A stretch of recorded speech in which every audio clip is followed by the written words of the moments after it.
मेरी जितनी जीजियां बैठी हैं, जितने मेरे जीजा बैठे हैं, जितनी मेरी बेटियां बैठी हैं, जितने मेरे बेटा बैठे हैं, जितने मेरे बुजुर्ग माँ बाप बैठे हैं, सावधानी से सुनिएगा। और जो आस्था चैनल पर, फेसबुक, यूट्यूब पर, सोशल मीडिया पर इस पवित्र कथा को सुन रहे हैं, वो भी सावधानी से सुन।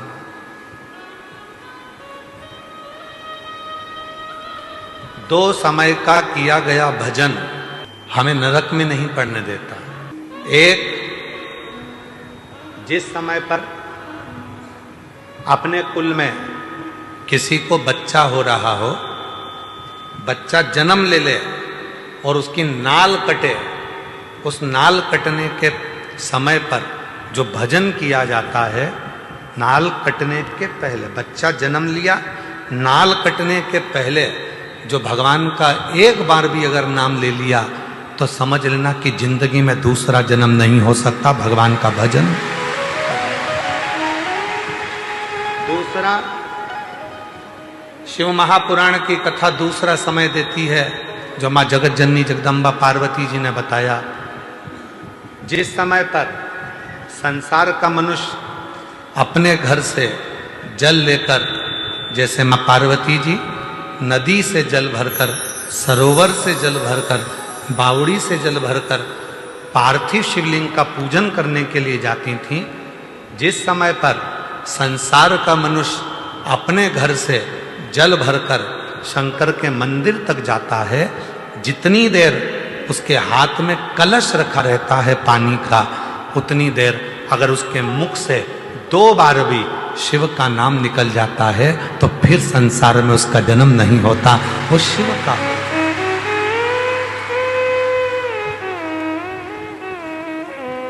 अब आपको और हमको इतना स्मरण नहीं है, डॉक्टर बताएगा नहीं कि बच्चे ने जन्म ले लिया है, नाल कटने वाली है, तो हम वो भजन नहीं कर पाएंगे।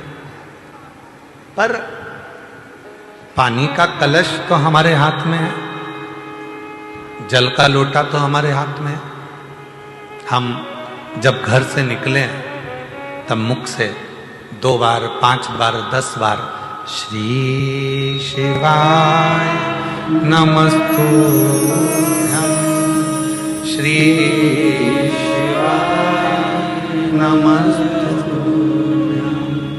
श्री शिवाय नमस्तुभ्यं, श्री शिवाय नमस्तुभ्यं, श्री शिवाय नमस्तुभ्यं, श्री शिवाय नमस्तुभ्यं। हम कम से कम 2 बार, 5 बार, 3 बार, 4 बार, 1 बार शिव का नाम तो ले सकते। और हमने मुख से जल चढ़ाने के पहले जो नाम लिया, वही हमारे भीतर की तरंग उस जल में जाती है, शिव को चढ़ती है और शिव हमारा कल्याण करना प्रारंभ कर देते हैं।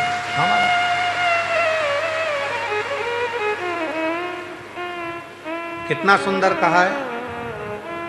शिव महापुराण के अंतर्गत वेद व्यास जी कहते हैं, जब जल चढ़ाने के लिए शिव के मंदिर जाओ, घर का पूरा काम कर लो, बच्चों को स्कूल भेज दो, पति का टिफिन बना दो, बुजुर्ग माँ बाप की सेवा कर लो, बुजुर्ग माता पिता को दवाई देना है तो दवाई दो, भोजन देना है तो भोजन दो,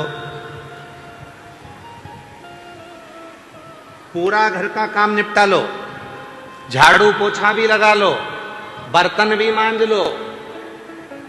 और जिस समय 24 घंटे में से भी अगर 1 मिनट तुम्हें दिखे कि ये मेरा 1-1.5 मिनट खाली है, उस समय पर 1 लोटा जल भरो और शंकर के पास पहुंच।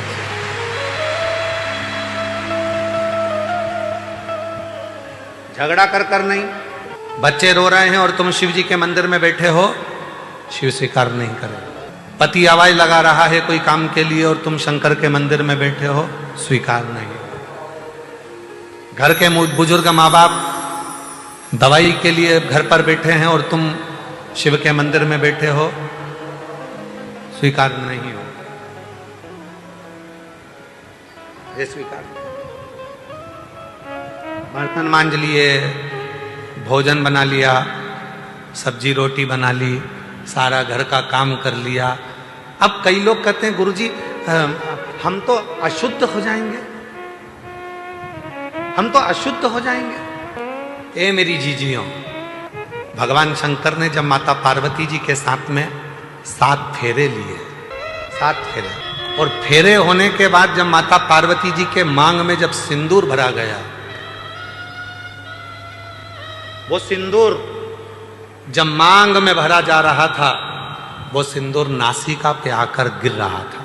किसी किसी के यहां आज भी सिंदूर नाक से भरा जाता है तो मांग के मध्य तक भरा जाता है, आज भी। शिवजी ने जब मांग में सिंदूर दिया, वो सिंदूर नासिका पे आकर गिरा, नासिका।